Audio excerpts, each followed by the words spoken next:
बिस्मिल्लाहिर्रहमानिर्रहीम। आप देख रहे हैं वारिस इलेक्ट्रॉनिक्स यूट्यूब चैनल। दोस्तों, आज की वीडियो में हम ये एक 20 एम्पेयर का बैटरी चार्जर है, इसको रिपेयर कर रहे हैं। तो इस हवाले से हम वीडियो बना रहे हैं। और अगर आपने हमारा चैनल अभी तक सब्सक्राइब नहीं किया तो प्लीज़ हमारे चैनल को सब्सक्राइब कर लें और बेल आइकन के बटन को भी दबा दें ताकि हमारी आने वाली वीडियोज़ जो हैं वो भी आप तक पहुँचती रहें। तो दोस्तों, इसको जब मैंने चेक किया है तो सबसे पहले हम इसका फ्यूज़ चेक करते हैं। जहाँ 220 आ रहा होता है, 220 वोल्ट AC आ रहा होता है। तो मैंने देखा तो इसका फ्यूज़ जो है वो काम नहीं कर रहा था। जब फ्यूज़ काम नहीं कर रहा होता है तो पहले भी मैं अपनी कई वीडियोज़ में ये बात कर चुका हूँ। तो इसका मतलब ये नहीं कि हम फौरी तौर पर फ्यूज़ लगा दें, क्योंकि जब ये शॉर्ट होता है इसमें कोई FET वगैरह शॉर्ट हो जाते हैं या IC शॉर्ट हो जाता है तो फिर इसका फ्यूज़ उड़ जाता है। लेकिन अगर फ्यूज़ ना उड़े तो फिर मज़ीद चीज़ें भी शॉर्ट हो सकती हैं, मज़ीद कंपोनेंट्स भी ख़राब हो सकते हैं। इसीलिए जब भी आप देखें कि फ्यूज़ जला हुआ है तो पहला काम ये करना है कि आगे सर्किट में जो शॉर्टिंग है उसको ख़त्म करना है।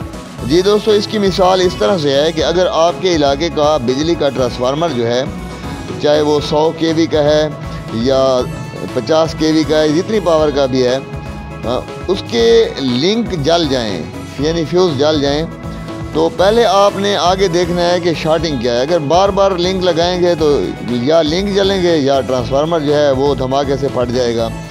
तो यहाँ पर भी यही सूरत हाल होती है कि हमने जब ये फ्यूज़ देखा है जला हुआ है तो इसका मतलब है आगे शॉर्टिंग है और इस शॉर्टिंग की वजह से ही ये फ्यूज़ जला है।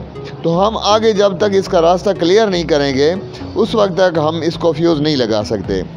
हाँ, एक तरीका यह है कि आप यहाँ पर बड़ी बारीक सी तार लगा दें, वो जैसे कहते हैं ना बाल के बराबर बारीक तार जो होती है वो लगा दें। और फिर इसको डायरेक्ट नहीं लगाना, सीरीज़ पर लगाना है।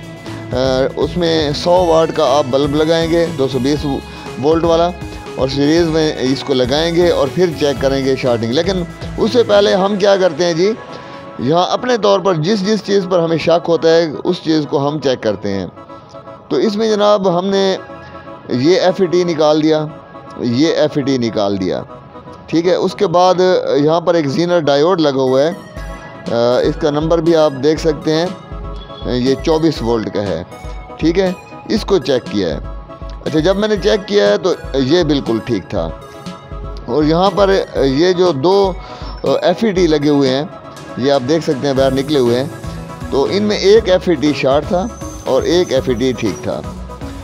फिर मैंने देखा यहाँ पर वोल्ट जो है बिल्कुल नहीं बन रहे थे, जबकि पीछे मैं इधर चेक करता हूँ कैपेसिटर पर, तो यहाँ पर हमारे पास DC हाई वोल्ट जो हैं वो बन रहे हैं। तो फिर ये यहाँ पर जो वोल्ट नहीं बन रहे थे उसके लिए हमने ये IC जो है हमने ये रिप्लेस किया है, UC 3843। ये मेरे हाथ में है, अगर मेरा कैमरा आपको दिखा सके तो ये मैंने चेंज कर दिया। हाँ, चेंज करने से पहले जब ये मैंने IC निकाल दिया बेस से तो यहाँ पर वोल्ट आ गए, लेकिन ये आ रहे थे 24 वोल्ट या उससे भी ज़्यादा। तो जब मैंने IC लगा दिया तो यहाँ पर 8 वोल्ट स्टेबल हो गए। जब 8 वोल्ट यहाँ पर स्टेबल हो गए तो अब हम देखेंगे कि यहाँ पर हमें बेसिंग मिल रही है या नहीं मिल रही। उसके लिए हम LED लगाते हैं जी। अगर LED रोशन हो जाता है तो इसका मतलब यह है कि यहाँ पर बेसिंग बन रही है। अभी मैं LED लगाता हूँ, उसके बाद आगे चेक करते हैं। जी दोस्तों, तो अब हमने यहाँ पर LED लगा दी है। तो LED जब हमने लगाई है तो ये देखें जी, LED ब्लिंक कर रही है। इसका मतलब यह है कि यहाँ पर हमारी बेसिंग बन रही है और यहाँ पर भी बन रही है और यहाँ पर भी बन रही है, ठीक है। अब हम जो है बेफिक्र होकर यहाँ पर FET लगाएंगे। तो इसमें जो पहले FET लगे हुए थे जी, ये इसका नंबर है K2611, K2611 तोशिबा, ठीक है। ये दोनों एक ही नंबर के हैं। ये दूसरा भी मैं आपको दिखा देता हूँ, K2611। तो अब इसमें एक FET शॉर्ट है जब मैंने चेक किया है, और एक जो है वो ठीक है। तो मैंने तो एक तजर्बा किया है कि इस बड़े FET की जगह छोटा FET अगर अच्छे क्वालिटी का आपको मिल जाए तो वो काम करता है। तो मैंने यहाँ पर ये लिया हुआ है 20 N 60। ये मैंने कई जो है सेटों में लगाया है और इसकी कंप्लेंट नहीं आई। तो मैं अब ये जो 20 N 60 है यहाँ पर यानी एक बड़ा लगा दूंगा, एक साथ में छोटा लगा दूंगा।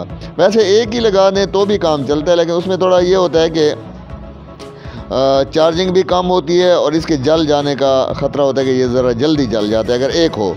अगर दो होते हैं तो फिर ये काफ़ी टाइम चल जाता है। तो अब मैं क्या करूँगा जी, इसका शू निकालूँगा और फिर यहाँ पर जो कैपेसिटर है इसको, ये बड़ा कैपेसिटर चार्ज होता है, इसको डिस्चार्ज करूँगा और उसके बाद FET लगा के फिर इसको मैंने करंट नहीं देना। उसके बाद फिर मैंने क्या करना है, यहाँ पर आउट पर जो हमारे पास डबल डायोड लगे होते हैं इनको चेक करेंगे, ठीक है। और इधर एक कैपेसिटर लगा होता है उसको भी चेक करेंगे। मैं सर्किट की दूसरी तरफ आपको दिखाता हूँ। तो उसके बाद जब हमारी पूरी तसल्ली हो जाएगी तो फिर मैं इसको करंट दूंगा, लेकिन वो भी सीरीज़ के साथ, डायरेक्ट नहीं लेना। जी दोस्तों, इसमें मैंने अभी FET जो हैं वो लगा दिए हैं। देखें जी, एक बड़ा इसका वो ओरिजिनल वाला है और ये 20 N 60 दूसरा मैंने इसमें लगा दिया है। अच्छा, इसको जब देखें, एक बात जो मैं पहले भी आपको समझाता रहता हूँ, जब भी आप कोई चीज़ रिपेयरिंग करने के लिए बैठे हैं तो सबसे पहले काम ये है कि आप उसे पूरी तवज्जो के साथ बारीक बीनी से देखें, क्योंकि सबसे बड़ा उस्ताद आपकी आँखें ही हैं। तो इधर देखें जी, ये इसमें एक नीला ये पफ लगा हुआ है और इस साइड पर नहीं है। तो इसका मतलब है ये पहले किसी ने पफ निकाला है, शॉर्ट होगा ना, तो उसने निकाल दिया होगा, लेकिन इसके बगैर काम चलता है। अगर ये 24 वोल्ट वाला ज़ीनर डायोड नहीं मिलता आपको तो मजबूरन जो है आप इसके बगैर भी काम चला सकते हैं, लेकिन लगाना ज़रूरी है क्योंकि ये सेफ्टी के लिए होता है, ठीक है। और फिर इसमें ये देखें जी, इसमें ये एक डबल डायोड लगा हुआ है और दूसरे डबल डायोड की जगह खाली है, यानी ये एक डबल डायोड पर इसका काम चल रहा है। तो ये भी पहले से किसी मैकेनिक ने शायद निकाला हो या जिसने असम्बल किया उसने एक ही लगा दिया हो, ये बड़े वाला है, चलो भाई काम चलता है, तो ये भी हो सकता है। बहरहाल मैंने इसका ये डबल डायोड चेक किया, ये भी बिल्कुल ठीक है।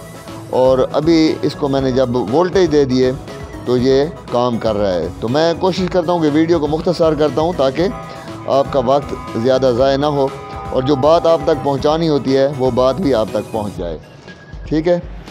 वीडियो देखने का बहुत बहुत शुक्रिया।